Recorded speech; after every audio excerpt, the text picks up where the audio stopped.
I mean, you traveled for jobs, but you also enjoy just traveling for leisure as well. Yes. What are some of the things that you do, whether that's just small practical day to day or those big trips and things that you enjoy doing in your marriage to help keep that spark and that joy? Yeah. Well, so we have hobbies. Like, yeah, big time. I just recently got a MIDI controller to make music. Okay. Make it Okay, so I plain. just got a keyboard. Okay. Make beats. Yeah, I make Beat beats. making So, over there. That's awesome. yeah, and Rod plays the I guitar. play guitar, yeah. So we love some music. Yeah. Got a Yeah. record player, got vinyl records. Jasmine is a game player. She loves games. Oh, Uh, like board games. Yeah. board games, card games. Yeah, I want to play the matching game. There's Jasmine. Yeah, and then so we're not doing And that. traveling. We're on the road. Yeah, we we're love going to to see travel. friends. I'm going to check on my mom, seeing my brothers, my extended family. So yeah, like even though we're off the road, we're still on the road. Yeah. I thought it was funny just then. If you all could see that when Rod was like, Jasmine's a game player, and Jasmine gave that look like, I don't play no games now. Like, I don't play games. I don't play them. Board games. Yeah. I peeped that. Like I play games. I was like, what games do I play? Now, Don't say that. I mean, Yeah. And I think that's so good. And I mean, just again, just adding on to what Adrian said earlier, just the fact that you all make the joyful moments a priority is obviously, we can tell, so key. Do you all feel like that just your ability through everything that you all have gone through, the moves, the moments of trying to find yourselves, like, do you all feel like that joy and fun has been just a constant in your marriage? Would you say that? yeah. Even man, she gets mad when this happens.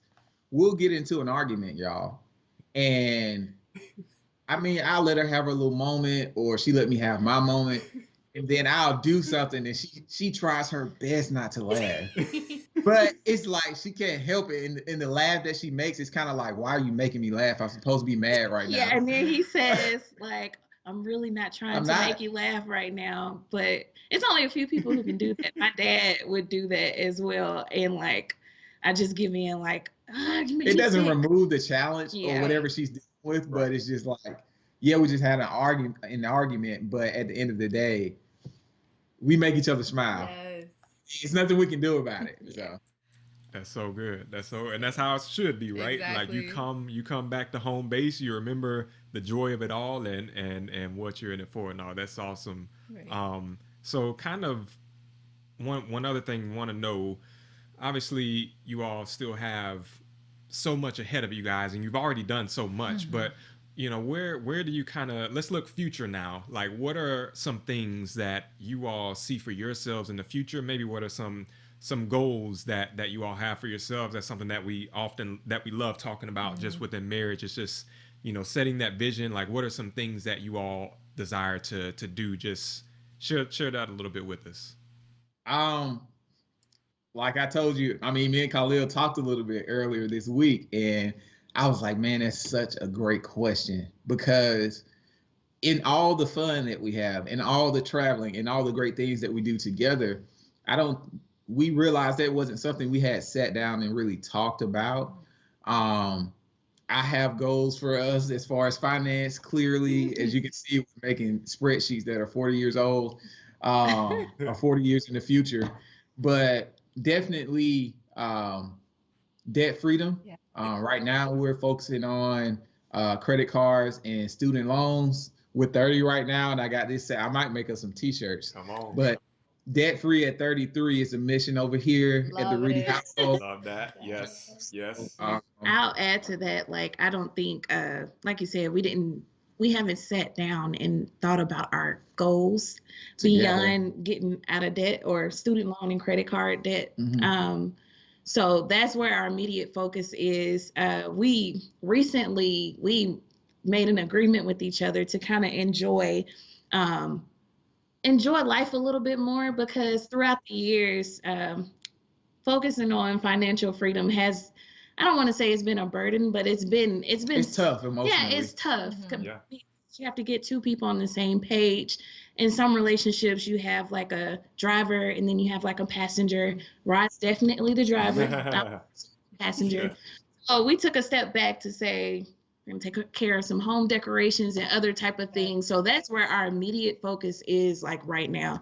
I think anything beyond that, I don't know. I feel like we would be jumping the gun because I feel like we can't start any other adventures until we mark that or check that off the list first. So that's our immediate. I mean, outside of that, just being, like I said earlier, examples in our community. So with doing this show, the podcast with you guys, I think that's really kind of putting us out there as an example of a God-fearing couple. And just even you guys encouraging us to start our platform back up. Just being responsible in doing that, I think, is something that we do as a volunteer type of goal that we have as far as the responsibility of being a great couple and trying to help people do the same. That's good. Love that. And I love how real you all were. And even just like Jasmine, when you were talking about how, yes, we're trying to pay off these debts, but at the same time, we got to have some balance here. Seriously. And I think that's good perspective for anyone to hear who's in that similar situation. Obviously, I know we've been through some debt payoff journeys, but to know that, hey, every now and then it's okay to still enjoy life, and that's in some ways healthy. Oh, yes. For you. Exactly. Right. You don't have to try to kill yourself just trying to get out of debt. Love you, the fact that you shared that. Right. It's important to have that tunnel vision, but still be open and flexible and just to enjoy life with each other. Like we're saying, that's so good. Yeah. I wanted to add to, we've touched on finances a lot for anybody who's interested in getting to a place of financial freedom. I would say it's mostly an agreement with you and your spouse. A budget is so scary. The term budget is like, oh my gosh. It has a negative connotation. Yeah. It's more so of an agreement that you and your spouse have decided, or you and your mate, or however the relationship is. It's a agreement that you guys have decided together, and you said, okay, we're going to do X, Y, and Z to get to the point that we want to get to. I mean, there are a lot of people who are out on social media and different platforms who tell you like, oh my gosh, you got to do it in a month. Sometimes that's not realistic. So 5-6 jobs. I mean, I don't want to say it's not realistic. I'm laughing at that. I don't know if you guys ever seen the House Hunters meme that floats around, and it's like you have this couple. It's like, I'm a fly catcher. I catch flies, and my wife here is a she picks crayons or something. And our budget for our house is $15 million. That's not realistic. So I just wanted to add that in there because it is challenging, especially when you see a lot of people who are reaching that point. It's so great, but just remember that it's an agreement between you and your spouse on the time frame that you guys have decided. You can change that at any time. You won't get a slap on the hand. It's fine. But it's between you and your spouse. Together. So. That's good. That's so good. That's really good. Yeah. So wrap up with some final thoughts here. It's been such a good conversation. Oh my goodness, yes. And we have to have you guys back on to talk even deeper about finance stuff for real. I didn't even mention Rod's platform, The Financial Destination, and everything you have going on with that. Just a well of wisdom for both of you guys. But we'll wrap up things. Yeah. So you all kind of touched on this earlier, but one of the things, as we begin to wrap up here, just some advice, some final words of advice, or even, you talked about, obviously you all started off young in marriage. What advice would you give to the couples out there watching this, listening to this, who may be in a similar situation, or better yet, if you could give some advice to your 23-year-old selves, who, before you step into that, what would it be? I guess we'll go for wives and husbands. And I would say, I think I said this before, have a plan.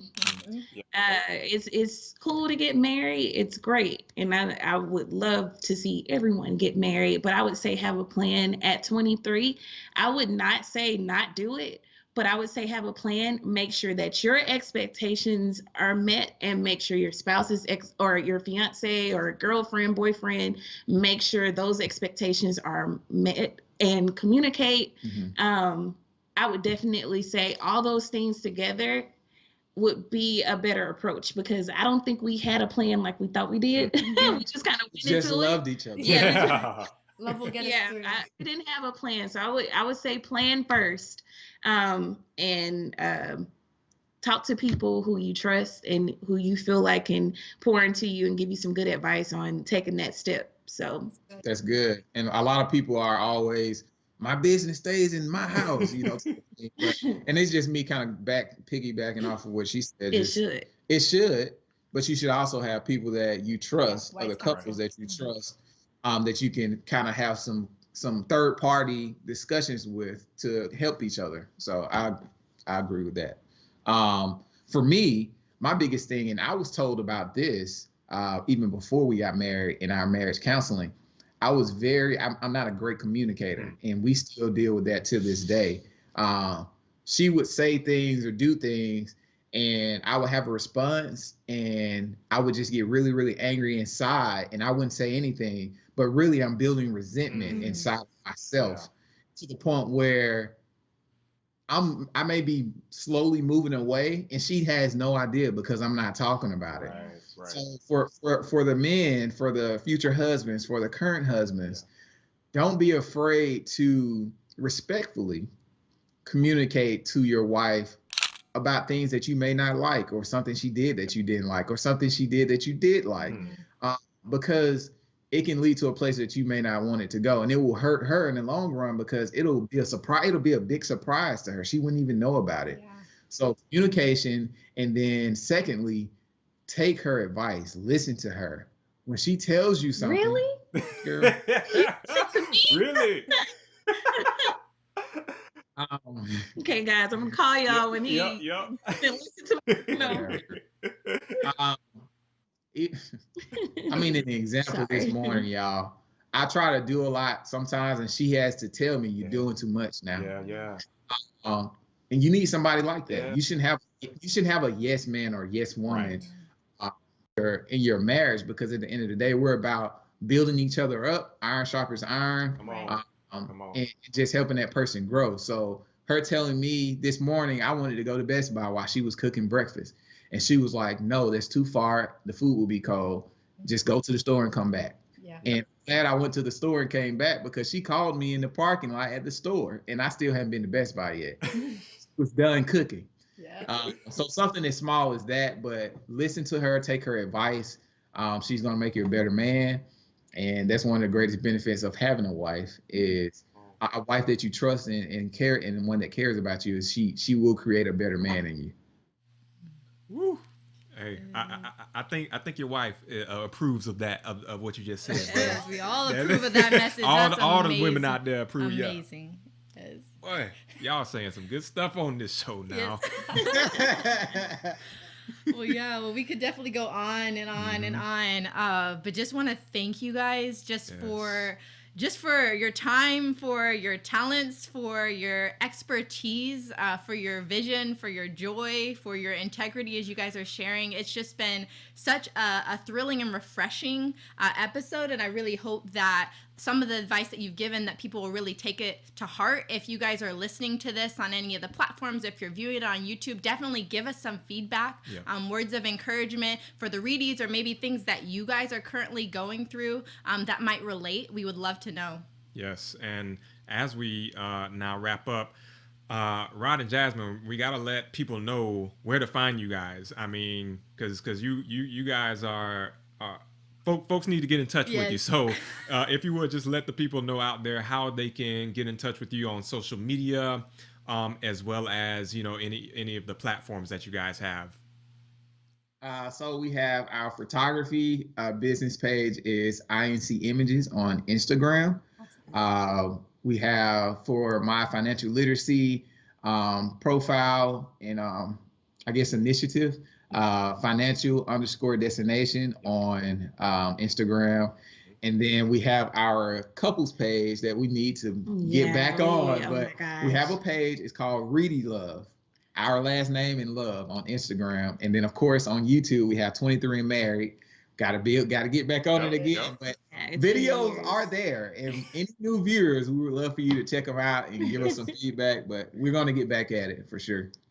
Yeah. Love it. Awesome. Love it. And then even just your personal handles, if that's okay. If anyone wants to reach out to each of you personally or find you on Instagram.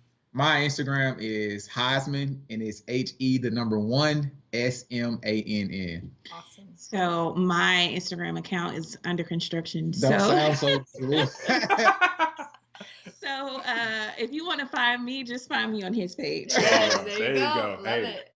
Love that. That's all good. So again, for everyone out there, financial destination, also infinite creation images. If you are, would you guys say anywhere between what would you all say your range is? Montgomery to Nashville, or would you travel anywhere? If anyone wants photos for their wedding or anything. So we're pretty much Georgia, Alabama, and Tennessee. Okay. So Georgia. Anywhere in between. All right. Good. Awesome. Yeah. So anyone in those areas, make sure you holler at Infinite Creation Images. They do take really awesome pictures. Incredible job. And then also 23 and Married. Check out their YouTube page as well to see a little bit more about how much fun they really do have. Yeah. Well, Rod and Jasmine, again, thank you guys so much. Your story, your marriage is just so powerful, and it's already been impactful in the lives of so many, and we certainly look forward to seeing, all of the many great things that you all will continue to do. And as Adrian said, we're gonna have you all on again. Yes. So just go ahead and get ready. We might dive a little bit more into some financial stuff in marriage later. But yes, thank you guys so much again. Thank y'all. Thank y'all. All right, friends. So as we wrap up, our question of the day for you is, what is one thing that you and your spouse do to maintain joy and excitement in your marriage? Let us know in the comments. And if you're joining us on YouTube or any of the platforms, go ahead and subscribe. If you're on YouTube, go ahead and ding that notification bell as well. If you want to just stay connected with us and all the Marriage Inside Out content, you can head over to Instagram, follow us at Marriage Inside Out, or on our website, marriageinsideout.com. If you're looking to grow in goal setting with your spouse, we actually have a new free guide that we'd love for you to download. Yes, and until next time, remember, your marriage has a mission, and what the Lord has brought together, let nothing and no one separate. Love God and love one another, and we look forward to seeing you in the next episode.